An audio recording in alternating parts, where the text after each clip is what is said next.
네, 안녕하십니까. 이승 교수입니다. 오늘 소개해 드릴 책은요. 여러분들 저기 지금 화면에 나와 있는 인지적 관점에서 보는 불안장애와 공포증 이란 책인데요.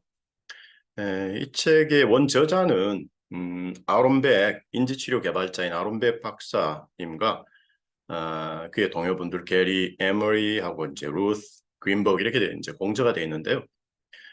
이 책을 제가 처음 접한 거는 2002년도에 제가 인지행동치료, 켄터키 대학교 박사과정에 있으면서 인지행동치료 수업을 들으면서 그때 처음으로 이 책을 접했는데 그때 이후로 이제 제가 불안 내담자를 볼 때마다 늘상 이제 참고했던 책이고요.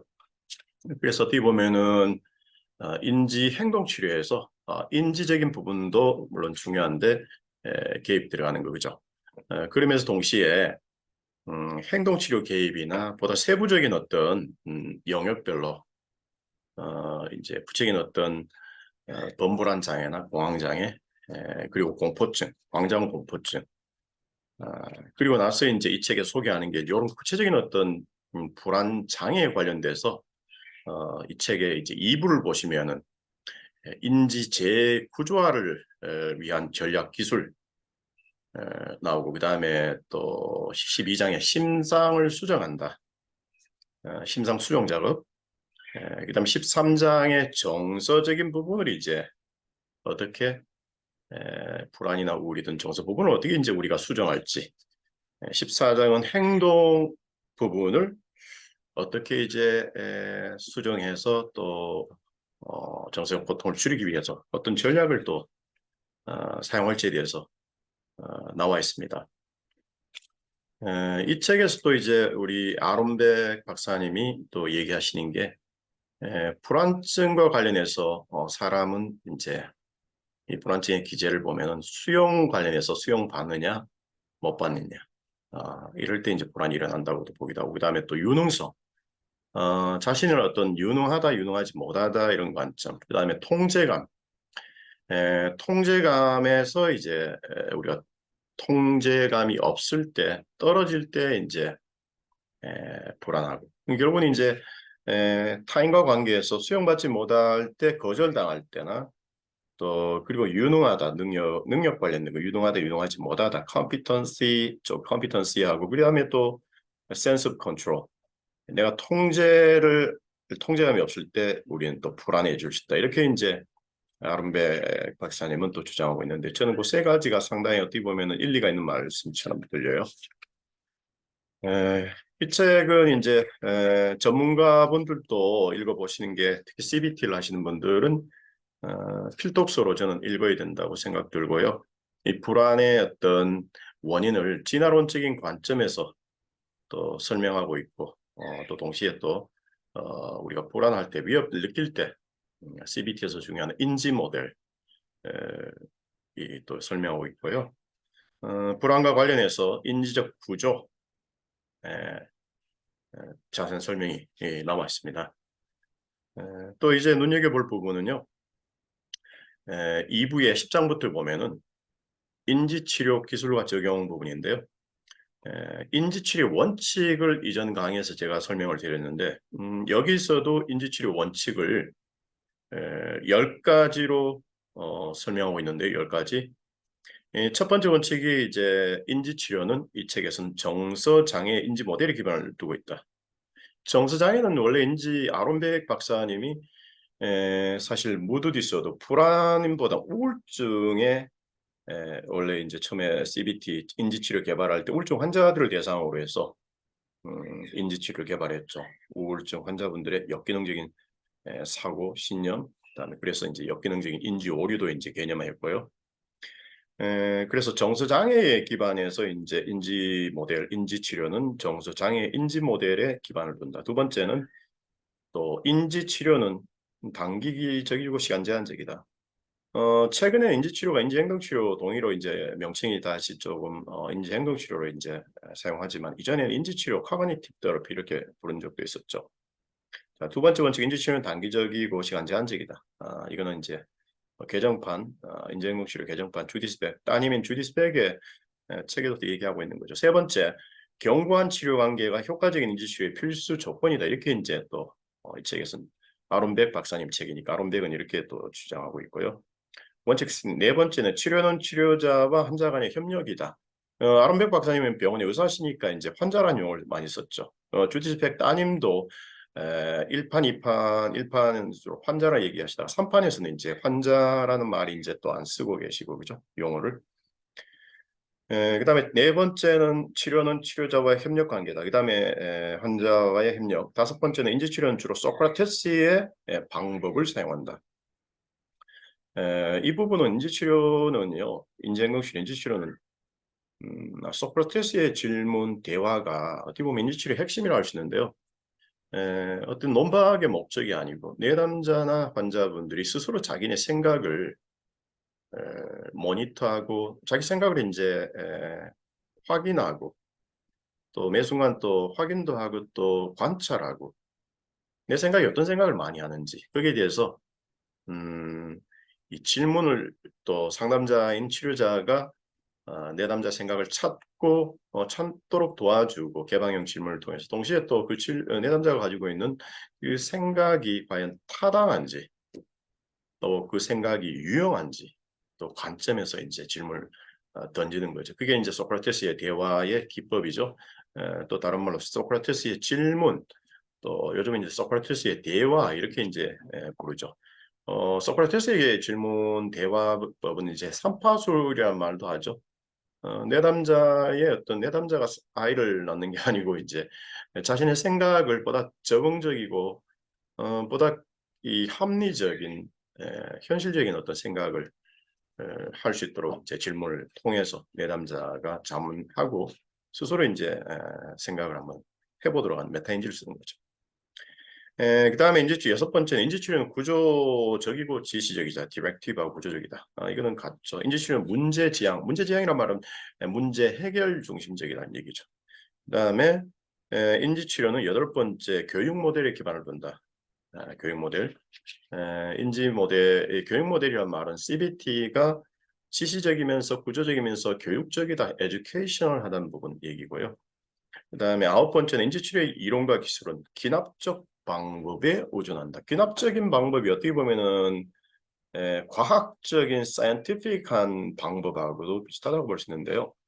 이 증거를 찾고 수집해서 결론을 내는 거, 확인을 하는 거죠. 귀납적 반대말이 연역적이라고 볼 수도 있죠. 요게 이제 REBT를 개발한 엘버트 앨리스 박사와 아론백 박사가 개발한 CT.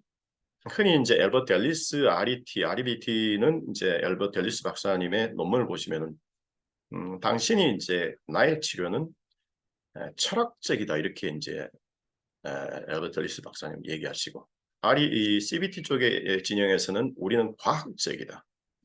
여러분도 보시기에 이제 과학적이 어떻게 보면 우리한테는 더 이제 또 멋져 보이지 않나요? 근데 엘버트 앨리스는 스스로가 철학적이다. 철학적이라는 게 엘버트 앨리스는 아마 또 심오하고 어떻게 보면 한수 위라는 느낌이 살짝 주는데요. 우리가 심리학은 철학에서 나온 거죠. 철학도 어떤 인간이나 우주에 대한 어떤 철학은 본질을 지향하는 학문이죠. 인간의 본질, 세상의 본질. 또 우리 심리학은 이 과학으로 가자. 눈에 객관적이고 원인과 결과를 설명할 수 있는 눈에 보이고 또 연구 방법을 통해서 검증할 수 있는 그게 과학이라고 그러죠. 그래서 엘버트 앨리스 쪽은 철학적이면서 동시에 연역적이다. 본질을 이제 딱 잡으려고 하는 거죠. 우리 불교 같은 경우도 일종의 철학이라고 할 수 있겠죠. 인간의 고통이 어떤 욕심, 욕망에서 일어난다. 이렇게 얘기를 하고 이 전제를 둔 거죠. 전제를. 모든 이 고통이 이 욕망에서 비롯된다. 결론이 이제 딱 나와 있죠. 거기에서 이제 결론을 전제를 가지고 다 이제 결국은 모든 고통이 욕망이니까 욕망을 가지고 이제 이미 다 이제 그쪽을 기반으로 해서 그걸 관점에서 이제 보는 거죠. 이미 답을 찾은 상황에서. 그리고 CBT가 REBT에도 이제 앨리스 박사의 주장에 의하면은 우리의 정서적인 고통이 당위에서 일어난다. must, should, should에서 일어난다. 이게 이제 특히 나 자신에 대한 머스트 슈드가 있고 타인에 대한 머스트 슈드, 세상 내 삶에 대한 머스트 슈드. 엘버트 앨리스 박사님은 이게 이제 인간의 모든 고통의 시작점이 이 당위들, 나, 타인, 세상. 이제 나는 완벽해야 된다, 인정받아야 된다. 타인은 뭐뭐 해야 된다. 또 내 인생은 세상은 뭐뭐 해야 된다. 이게 이제 우리의 고통을 주는 원인이라고 하고 이게 이제 엘버트 앨리스 박사님은 irrational thought 아니면 irrational belief 그러니까 이제 비이성적인 신념 이렇게 비이성적이라 했죠. irrational. 그다음에 이제 그래서 이제 전제를 둬서 모든 이제 엘버트 앨리스 박사님의 A, B, C, D, E로 이제 가는 거죠. 모든 내담자들의 우울이나 불안, 심적 고통은 전부 must, should에 걸려 있다. 그래서 엘버트 앨리스 박사님은 이 논박을 디스퓨트하는 걸 상당히 중시했고, 그죠? 그다음에 CBT는 어떻게 보면은 내담자와 대화를 통해서 이 내담자의 이 사고 패턴을 찾고 확인하고 그 사고 패턴, 부정적인 이 사고, 생각, 부정적인 자동 사고라고도 얘기도 하죠. 이 사고에 찾아서 뿌리가 어딘지를 찾는 게 CBT는 중요하죠. 엘버트 앨리스는 머스트 슈드 때문에 일어난다고 이미 전제를 던졌지만 CBT는 자동적인 사고를 찾고 그다음에 이 자동적인 사고가 어디에서 기인하는가를 이제 들어가는 게 핵심 신념을 들어가기 위해서 이렇게 들어간다는 얘기죠. 귀납적이라고 그러죠, 이거를.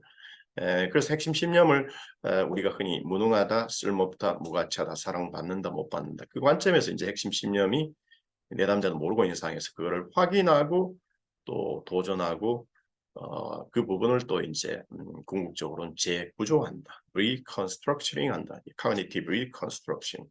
요 자동 사고와 이제 핵심 신념 사이에 중간 신념이 있죠. 중간 신념은 주로 핵심 신념을 이 극복하기 위한 보상 전략이라고 그러죠. 무능하다, 쓸모없다, 무가치하다.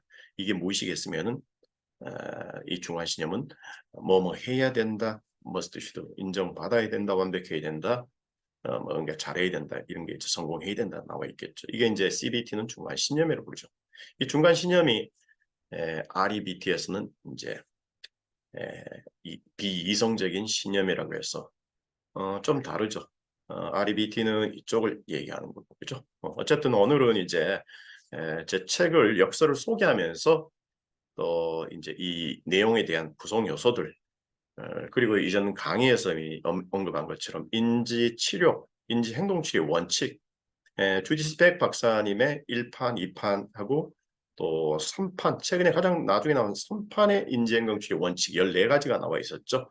이 책은 소개하는 이 책은 이제 아버님이 돌아가신 아버님이 이제 저술한 책이고 이 책에서 이제 아론백 박사님이 말씀하시는 인지치료의 원칙은 이제 10가지를 아까 말씀드린 언급하고 있습니다.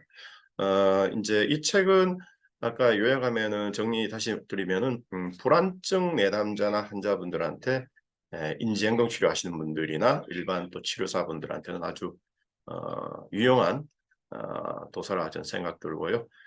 차후에 또 뭐 하나 둘씩 또 소개할 시간 있으면 챕터당 제가 또 영상으로 만들어 올리도록 하고요.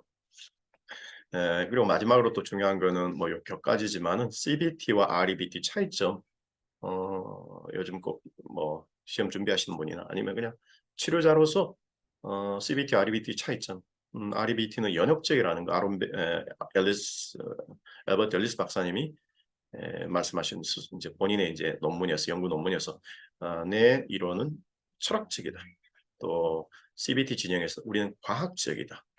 이렇게 주장하고 계신데요.